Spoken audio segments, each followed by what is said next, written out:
Olá, eu sou Guaraci Araújo e este aqui é o 16º episódio do Guia Politicamente Incorreto da Extrema-Direita.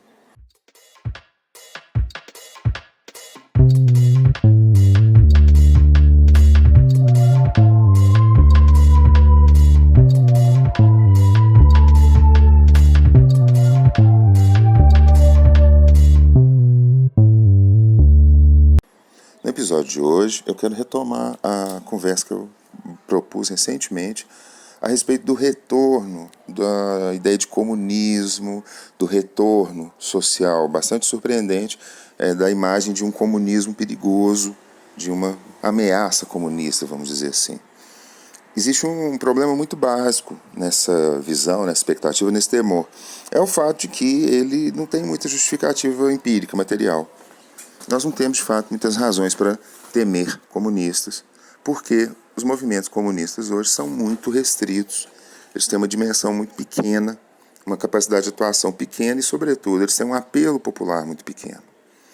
Então, isso deixa um mistério no ar. Porque depois, quase mais de 30 anos depois do Muro de Berlim cair, começa a retornar, e veja, não é só no Brasil que isso acontece, o uso do termo comunismo, o apodo, né, assim, a designação ofensiva comunista, é bastante difícil de entender.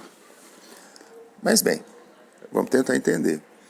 A extrema-direita, tipicamente, reativa conteúdos, percepções, vivências que foram marcantes na história de uma população, sempre que se percebe que isso pode ser utilizado de forma politicamente favorável para eles e, particularmente, se isso pode ser utilizado para realizar a construção de um inimigo.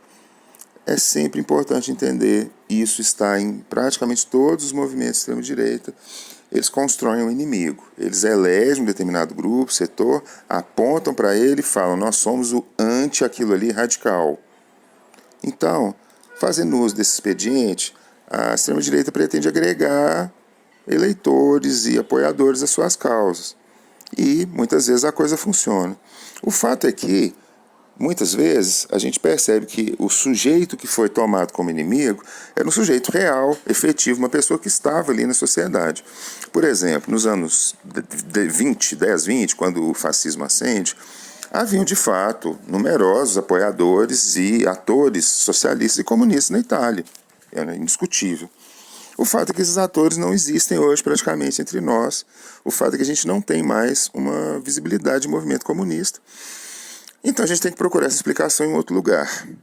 E o outro lugar, me parece, tem a ver com as transformações recentes de táticas, estratégias, que aparecem naquelas que nós chamamos hoje de novas direitas. Eu sempre gosto de chamar de novas extremas direitas, porque essas novas direitas tipicamente são extremistas.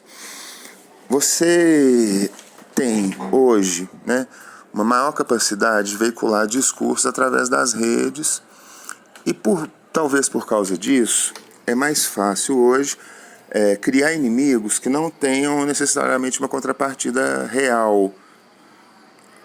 Inimigos que realmente não ameaçam ninguém, tigres de papel que podem ser mobilizados para, né, gerar afetos políticos mais intensos e radicais.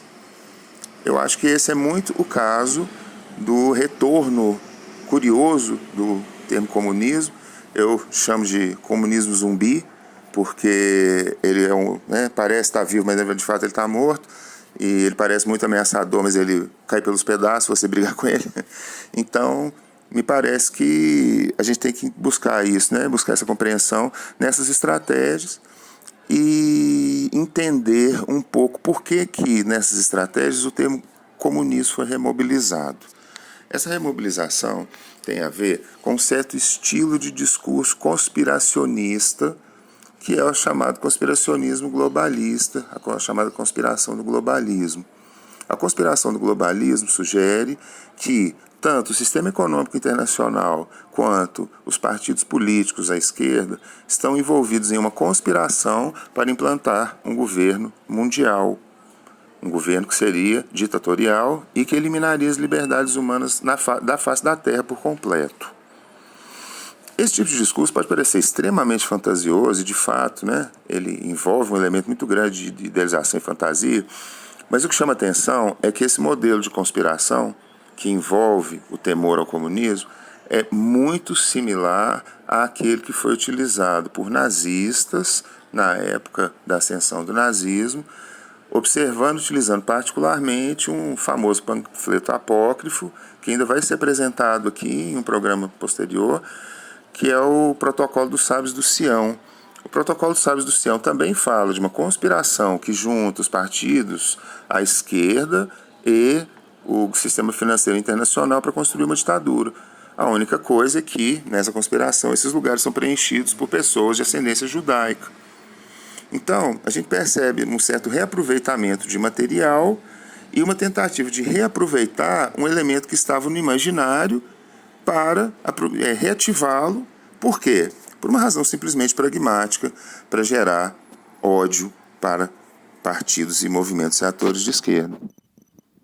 Tenham um bom dia.